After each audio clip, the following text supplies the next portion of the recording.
they need to think about the process architecture, how all those processes across the organisation fit together, but also what part of the organisation we're trying to fix, which we can't boil the ocean.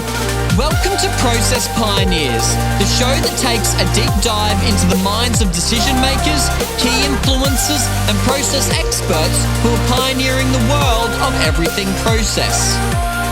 Welcome to the next episode of Process Pioneers. My name is Daniel Rayner. I'm the host of Process Pioneers, and in each of these episodes, I have the absolute privilege of sitting down with different people that are somehow involved in the process space. And if you're in the process space, business process management, you would understand how diverse and broad the space is, the field is. It's, every business touches processes. Every business is run and driven by processes, whether the organization realizes it or not. And so I think it's a really important it's really important for organizations to understand and manage their business process as well. And that's a big driver for this series and why we're having these conversations. And today I have the absolute privilege of sitting down with Allan Murrell. Now, Allan is the director of Westcott Business Services and also has his own channel for spreading process knowledge, the BPMN Guru YouTube channel, BPMN Guru YouTube channel. So jump on there if you'd like to keep up to date with Allan and the work that he is doing. But for now, let's dive into this conversation. Allan, thanks for joining me. Thanks for having me, Daniel. My privilege. So what we might do is just to give the audience a little bit of context and background for who you are and the history or the journey you've been on when it comes to process. When did you first stumble across process? Are you formally trained in process, or is it something that came up in the work that you were doing? And then take us on a bit of a journey leading up to what you're doing today. So I think my journey probably started in 2007 with an organisation that I joined, having closed a recording studio in 2007. I joined a technology company, where I studied for my BCS ISEB diploma in business analysis, and a module of that was obviously process modelling. And it was that probably sparked my interest in process modelling. And even though the module didn't particularly focus on BPMN, I was introduced to BPMN by a colleague, and I decided to look into it further and to learn what I could about it. And I found it to be a great tool, and it's something that I've taken with me through organisations and contracts and permanent roles since then. Yeah, fantastic. That's great. And you obviously got this YouTube channel, BPMN Guru. So that's BPMN. It's obviously a modeling notation or language for people to use when communicating processes throughout the organization. Why BPMN, and why is it important to have a standardized language or notation? There are plenty of organizations out there that are still documenting processes in PowerPoint or Microsoft Word or Canva or any of these sort of image creating platforms. Why does there need to be some standardization there?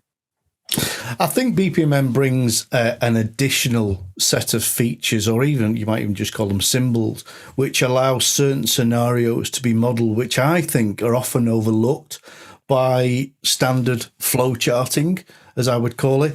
For example, a great aspect or feature of BPMN is the events side of things.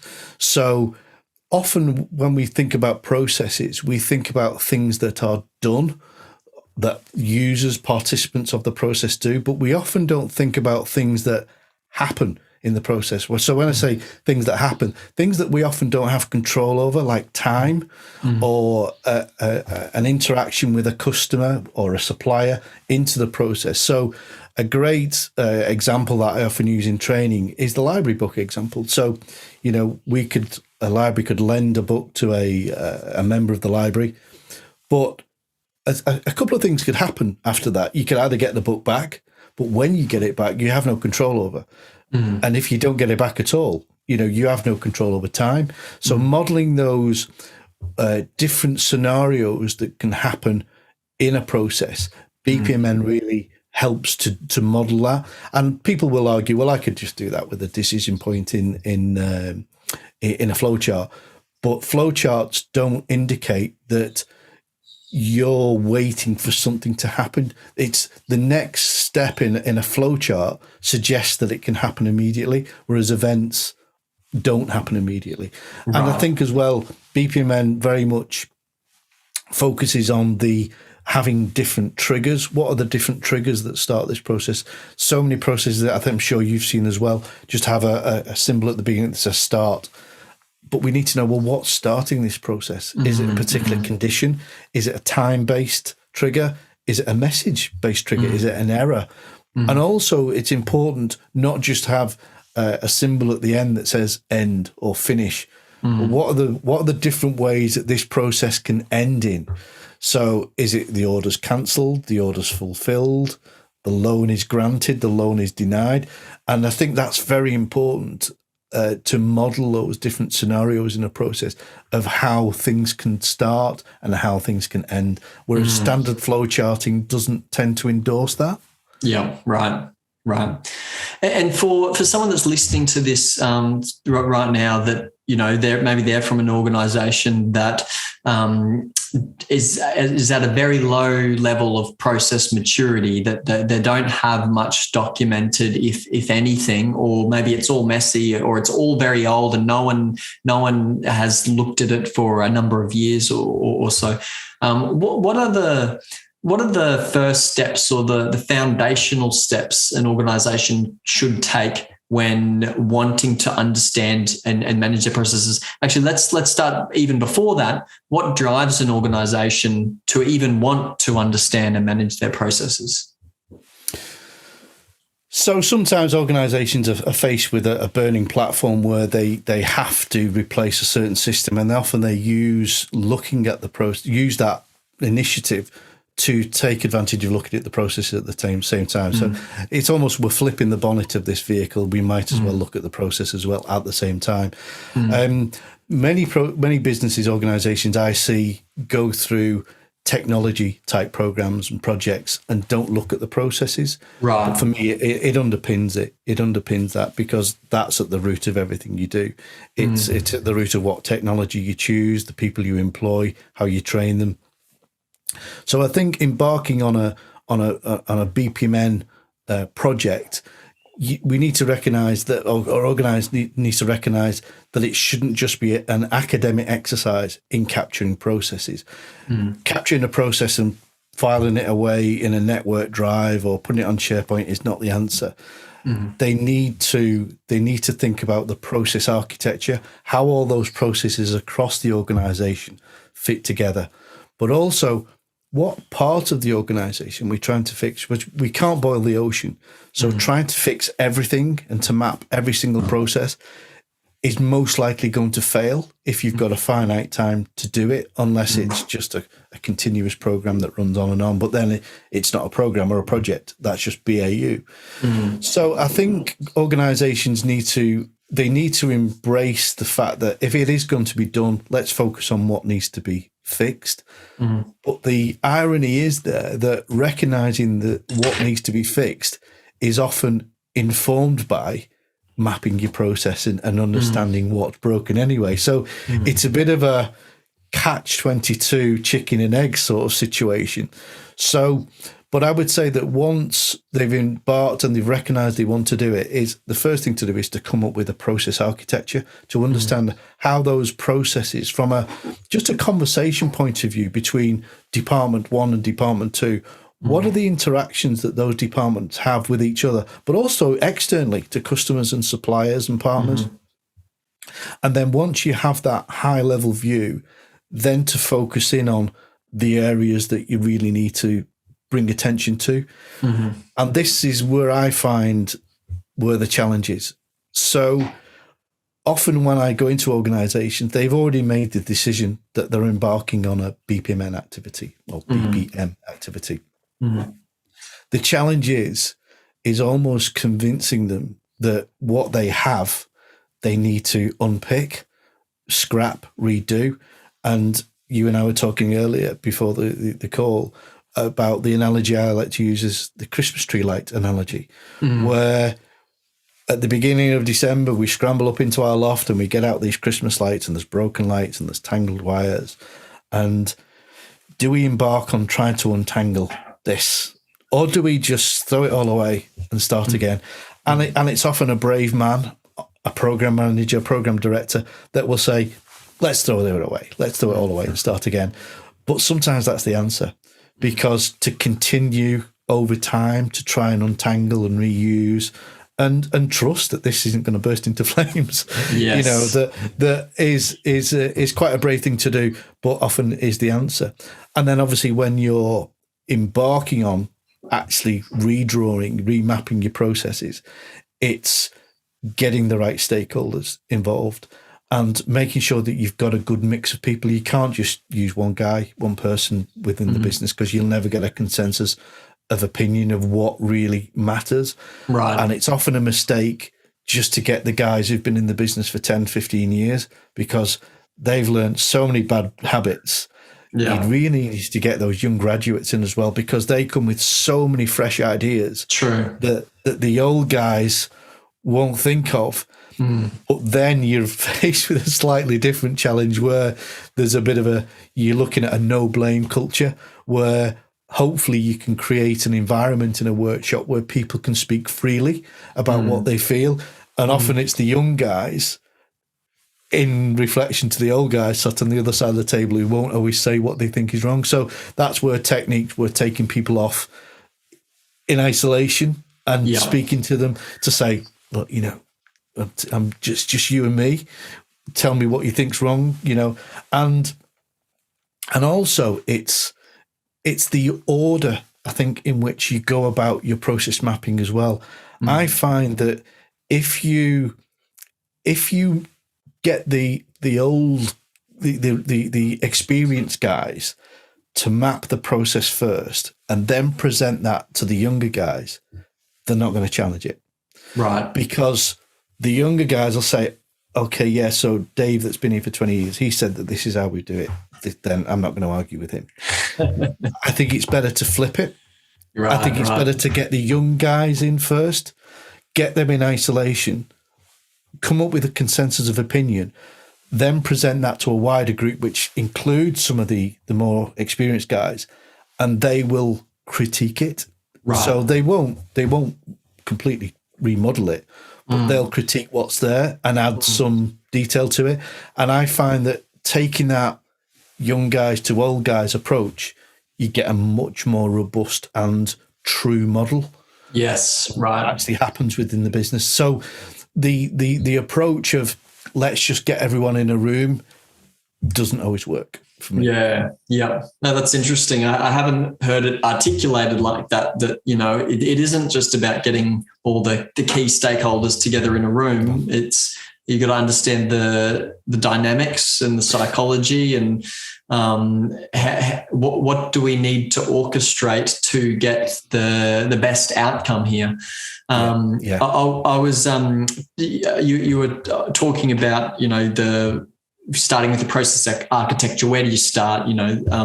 I think that's a question that a lot of organizations have. I was talking to an airline yesterday, and that were they were wanting to start understanding and managing their processes better, which is a very good thing for an airline that's is responsible for people's lives every single day. Sure. And that they'd identified the largest sort of area of the business, which was like the maintenance and repair sort of section of the business that accounted for the largest percentage of cost in the business. It had the largest headcount, and there was also revenue generation there because they did maintenance and repairs for other airlines as well.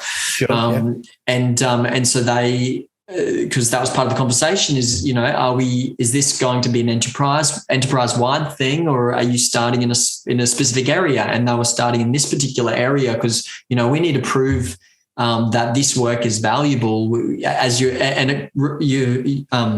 comment about boiling the entire ocean, that reminded me of that situation, because they were essentially saying that without using those words. But we need to focus more. We need to prove the value before we, and then we'll get buy-in, but we need to make sure we get some wins on the board, because I'm sure we're both aware of many examples where an organization's tried to do everything process mapping, and these days it's probably more do everything with automation, and they just end up going down the wrong path quicker. Yeah, exactly. Yes, and I think that's often what technology does for us. It just makes, if you don't look at your process, it just makes a bad process work a little bit quicker, but you still have the same disgruntled staff. They're just disgruntled with a different technology. Mm-hmm. Yeah, that's right. Now, when it comes to working, obviously for an organization, you've got those processes that are your back-end processes, that your internal customers, if you wanted to call them, or employees, they're responsible for them. And then you also have the customer touch points, or the customer journey, or the customer process. Like, I guess the journey that we're, as an organization, we're trying to create or establish to walk our customers through. What should be getting more attention, or where should the attention start with? I've noticed different organizations, some will start internal, some will be completely customer focused. I know that sometimes when it's too internally focused, you make everything simplified for the employee. So you've got great employee experience, but then that doesn't always relate to a better customer experience. Sometimes it makes the customer experience a bit more complicated. I think that's delivered by a different artifact. So in BPMN, the approach that you would take when you've got external participants to a process, whether that be a customer, a supplier, or a partner, you don't often, at the process level, care what they do. You're just more interested in what interactions you have, and you sort of illustrate that with a message line coming in. But in terms of what the customer is doing in interacting with you, that for me is more about the use case. And, what sort of artifacts are we creating? I mean, if this is a digital transformation, what's the use case that will explain how the customer interacts with us? Is it via the phone? Is it through an IVR system? Is it through the web? And to capture those different interaction methods has to be through a use case. And user stories, use case models, use case diagrams, and even embellishing that into wireframes and prototypes. But I think very much the customer interaction is outside of the process. And I think if we get into, for example, if we were modeling an order process where we're ordering some IT equipment from a supplier, we show, the order being raised on the process, how it gets approved. That then goes off to the supplier. We don't care what the supplier does in fulfilling our order. All we care about is getting something back. So we show that as what I would call a dark lane or a dark pool. So that is always not modeled in the process. And the same can be said, not just for a supplier, but for a customer. So we don't care really at a process level what thought process or what conditions the customer has arrived at in order to come to us in the first place. As a business, as an organization, we just care about that interaction and illustrating those interactions on our process map. But it's a really good question, because I actually put a post on my site, on my LinkedIn page a few days ago, asking that very question. How do people see BPMN and UML working together? And there was a lot of debate about that. And a couple of guys have come back with some really interesting documents and artifacts about how they use that. But for me, they go hand in hand, but are separate. You wouldn't tend to model all of that customer interaction and their the steps in your process. It has to be a separate artifact. Yeah. Okay. And of all of the different projects or organizations that you've worked with and you've been on, obviously you've seen probably a whole wide range of process application and some that are applying it really well and some that aren't applying it all that well. Do you have some specific examples you can share with us around those organizations that are managing their process as well, whether that's on a very small, simple scale or whether it's, process mining, RPA, or all of the bells and whistles? But do you have a couple examples where the process work they're doing is delivering significant value to the company? Yeah, I recently did a project with HMRC, Revenue and Customs in the UK, and they were very much focused on getting the process right, very much focused on getting the technology right. They were very much on a burning platform in the fact that they have a 21-year-old debt management system, right, called IDMS, which has led to maybe the Her Majesty's Revenue and Customs not chasing down as much tax debt as they ought to be. So a 21-year-old system, you can probably guess how it looks and and the user's experience of that. So they were very process focused. That said, I always felt there was room for improvement, and what they arguably didn't do very well was that process architecture level. They were very siloed in, this is what the debt team does. And what we found was that in that project is that depending on what the debt type was, they had slightly different processes.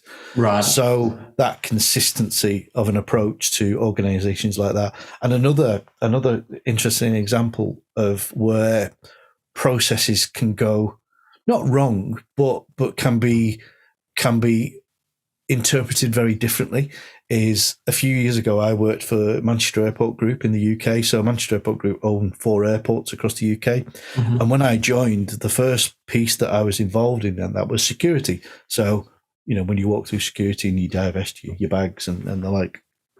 And I remember saying to the head of security there, it must be quite different across the 4 airports.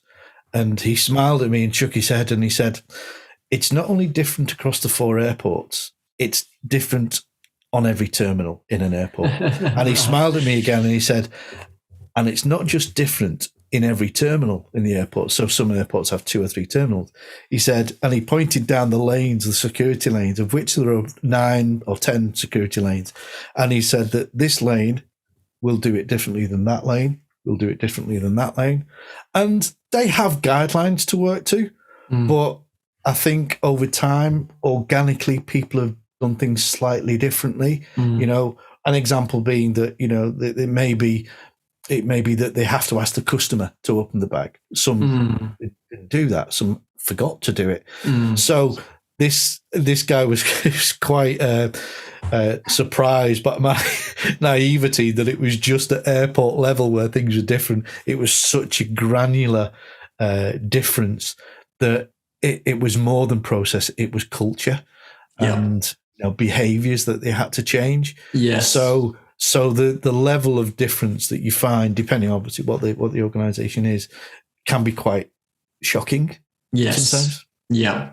I guess when it does come to culture and personalities and then like down to the individual, there are some people that are sticklers for the process, to the guidelines, and they won't put a finger outside of the boundaries, and that because that's built into them when they were born, or whether they were raised like that. It's just who they are and how they are. And then there are other people that are the complete opposite end of the spectrum that, are more the spontaneous type and the more go with the flow or go with their feeling type and maybe go with the path of least resistance. And so, you've got all of these different people and personalities, but what is the culture and what's the culture that everyone's aligning to? Because if that's not strong enough, you are going to have all of these different, as you were saying, you're going to have the 9 different security booths or sections that are doing something slightly different. Yeah, and it's also, from a desk-to-desk point of view, you may get a guy in the finance department, he's sat at this desk and he does the same job as the lady next to him, but they do things slightly differently. And I think just coming back to what we were talking about before about the guys who've been in the business for 10, 15, 20 years, and you've got these new guys coming in, the graduates, I sometimes find that it's the graduates that want to stick to the rules quite tightly because they're new and they want to impress and they want to be seen that they're doing things to the book, to the letter. But it's the old guys who have been there many years who think, oh, you can't tell me how to do things. I've been doing this for 10, 20 years and it used to be great. It's always been fine. And sometimes you need these fresh eyes and fresh ideas to bring in these new ways of working, new ideas. But it is because you often have a mix, especially in the public sector in the UK. There is quite an old, what we might call an old sweat. People have been there a long time in the public sector. They've been with the business for 30, 40 years. And they're the ones whose behaviour and approach to the culture is quite hard to adjust. So for someone listening right now that maybe all of this conversation we're having, it's resonating with them because there's someone right now that they're thinking of that's at their place of work, that is that person that's been around for 20, 30, 40 years. If you're embarking on like a digital transformation and process transformation, how do you bring that person along for the journey? I think people like that often need convincing and you almost need to say, well, okay, then let's put these processes or procedures in place and let's try them, because they often won't be convinced by something that's written down in a process model. You almost need to articulate and prove it to them. And often that's the case with all of us. I mean, we all in our daily lives, when we're faced with change, and there's always a lot of resistance to change in business, we need to convince people, whether that's from, if you think about the tendering exercise that companies go through, many companies will ask for reference sites, with a supplier. Can you send us to someone you've delivered this to before? Because being convinced of something that you've never used, whether that be technology or process, can be quite a hard sell. And particularly with those guys that have been there a long time. So it's finding a way to sort of articulate the value, the benefits, to get that buy-in.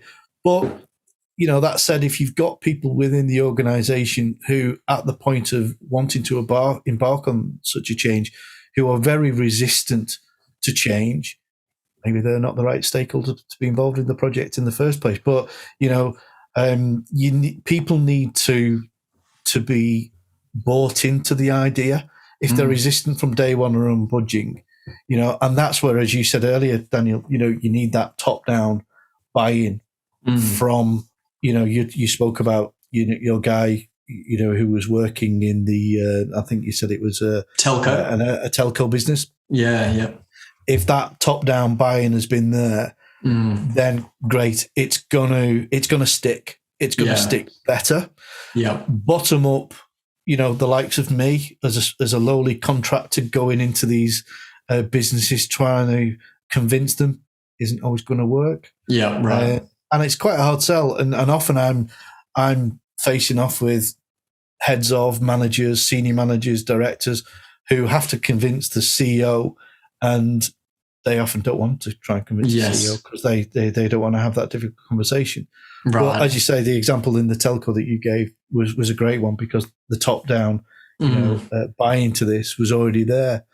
So, but I think the stakeholder selection, if you like, for these sort of exercises shouldn't be to eliminate people that've got experience, but you need to make sure that you've got a wide breadth of young and old experience to give a consensus of opinion where we feel we'll get a true picture of what's good and what's bad in the process. Yeah, great. Oh, that sounds good. And we were talking earlier about making processes accessible to employees. What do you mean by that? Is that more on a practical sort of sense, or more theoretical? What does it mean by making processes accessible to our people?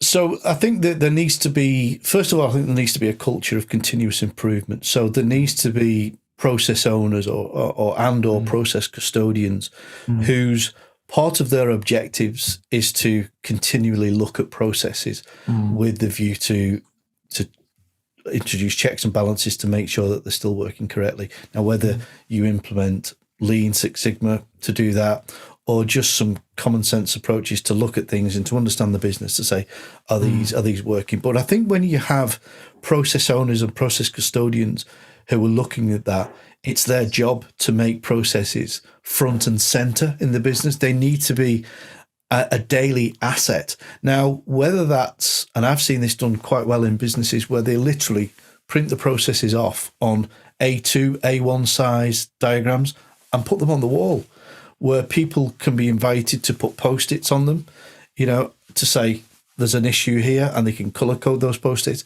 or to make the processes accessible through your intranet.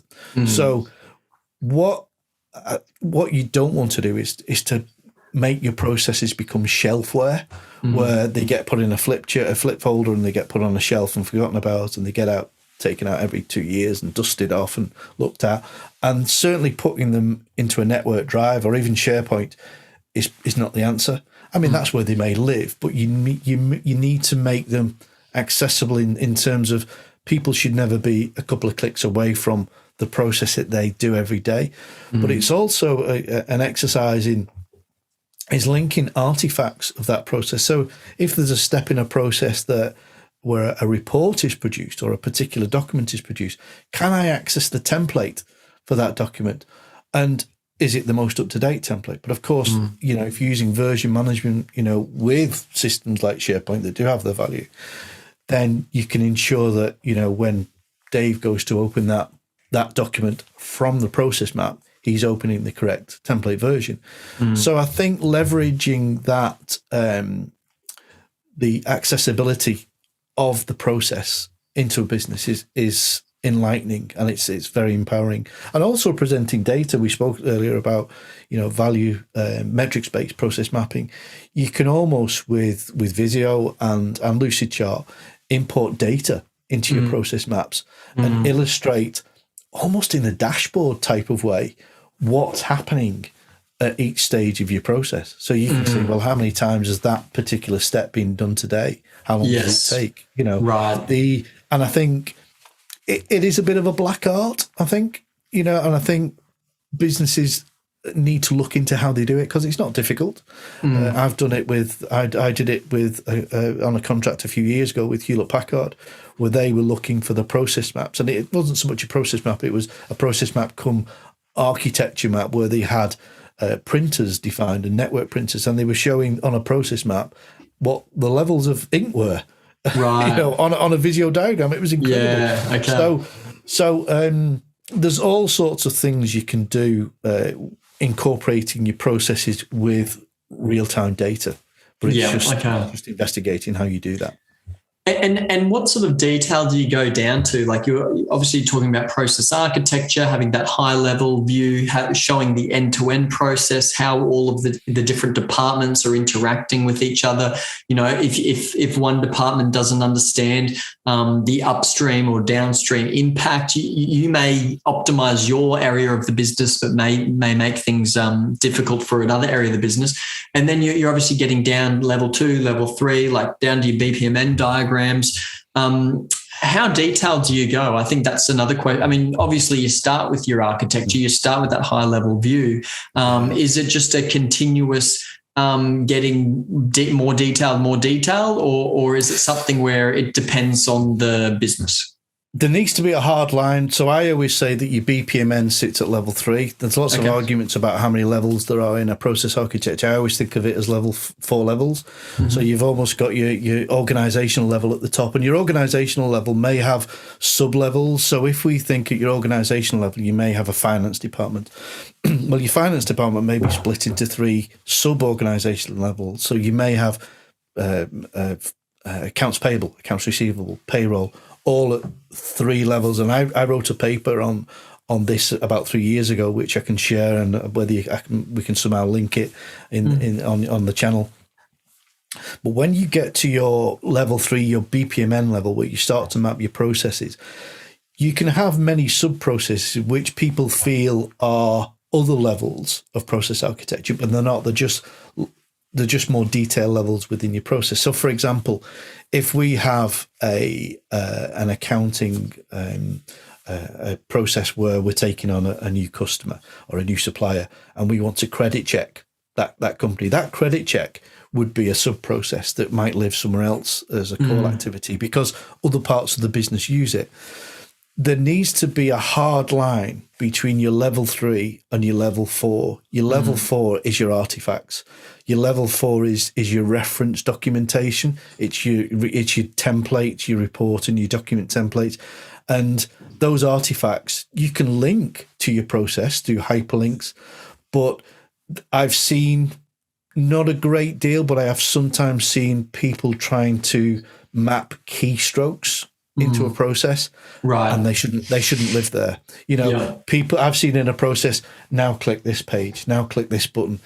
That's not the place for it, Right. But it's interesting what you said about your impact with downstream departments or other departments. I'd like to take an approach with my processes, which I call perspective-based process mapping, where a process doesn't venture out into other departments in a company. So, for example, let's say it's a recruitment and an onboarding process. In the recruitment process, the hiring manager will obviously ask the recruitment department or the HR department to go and find somebody and find a project manager for me. How that hiring manager arrives at that need, it's entirely up to him. If he does some sort of resource modelling or whatever, he or she will obviously approach HR and that's his line in, that's his message line into HR. It's very important, I think, to map the process from the perspective of the HR department. Right. And in that process, when they need to engage with IT to say, and can you provide me a network login for this new starter and a laptop and a phone for him? A request just goes off and it's a single line. When you get into mapping many departments' steps of a process in one diagram, then you have a bit of a challenge with, well, who owns this diagram now? Who owns this model? Does the HR department own it? And what if you need to change an aspect of this? What about if something needs to change up here in the IT steps? Who owns that process? So for me, that's where the dark pools and the dark lanes come in, where your process is just from your team's point of view and everything else is outside. And then in the IT process, the IT equipment ordering process, they just have a line coming in from the HR department. They don't care what the HR department does in requesting that IT equipment and that profile for that new starter. They just show a message line coming in. If you take that approach, you can very quickly arrive at your collaborative models and your enterprise process architecture. But where you try to put too much of many departments and many teams, many processes in one diagram, you're back to the Christmas lights, unfortunately, and trying to find ownership of that entire model. I mean, you could argue, coming back to the topic we talked about earlier about value stream mapping, you could argue that is your value stream, that end to end, but that's a different subject altogether, but I think that perspective-based process mapping approach is something that I like. And I find that organizations I work with also like that because it gives clear ownership of that process. Yeah, no, that's great. That's good. And when you look at the future of process management, the trends that are happening in the space, how maybe some of the organizations leading process transformation, what they're focusing on at the moment, what does the future of BPM look like? I think it's looking rosy because there's so many organisations, tech organisations, in terms of technology for capturing and modelling processes. Obviously you've got Trisotech, you've got Visio, you've got Lucidchart, Coimo, Camunda, which I think are somehow linked. I think there's so many organisations now, tech organisations, who in their software are introducing BPMN templates and stencils. They're recognizing that they have to incorporate this. So it's not just, database class diagrams. It's not just UML diagrams that they're catered for. They're now embracing BPMN. The challenge, I think, going forward is as we were talked about earlier, is bringing the importance of the process as an asset in the workplace front and center. For me, business process management is as important as IT security in a business. Right. Businesses don't ignore the importance of IT security and the risk of not having that in place, the risk of not having good BPM in place is probably not as catastrophic as not having IT security in place, but the value of it is huge. And I think if businesses can start to make it, to embed it into their culture and to make it part of their almost organizational DNA and make it stick. And again, not trying to boil the ocean when they go into these projects, not try to fix everything, because you can't. And when you don't fix anything, you end up fixing nothing. And you end up with, low morale within teams because, and I've seen it very recently, they've gone through a project, a program where they're trying to improve a particular system, a particular part of a business. The whole technology has failed. The delivery of the technology, the embedding of that has failed, and it's often down to the processes. Yeah, right. The right sort of level of attention wasn't given to the processes, and you end up with a false start. You end up with an aborted project or an aborted program, and at some point somebody else is going to have to pick that up again. The sad thing is that they often look back at what was done before. They often refer back to artifacts that have been sitting in that rejected file for many years, and they don't take that Christmas light approach, where they need to just start again. But I hope that businesses can start to do things, whether it's for the second time or whether it's for the first time, with the right approach. And I think the channel, the platform that you're creating, Daniel, and people like me and others that you're reaching out to, will hopefully can change that. That's right. That's good. Well, Allan, I just want to thank you for sitting down with me and having this conversation today. I've certainly been gleaning a lot from this talk, and I know that the listeners will as well. And for those that are listening, I'd encourage you, jump onto YouTube, BPMN Guru. Are there any other channels, Allan, that you would like to direct the audience to learn more about process?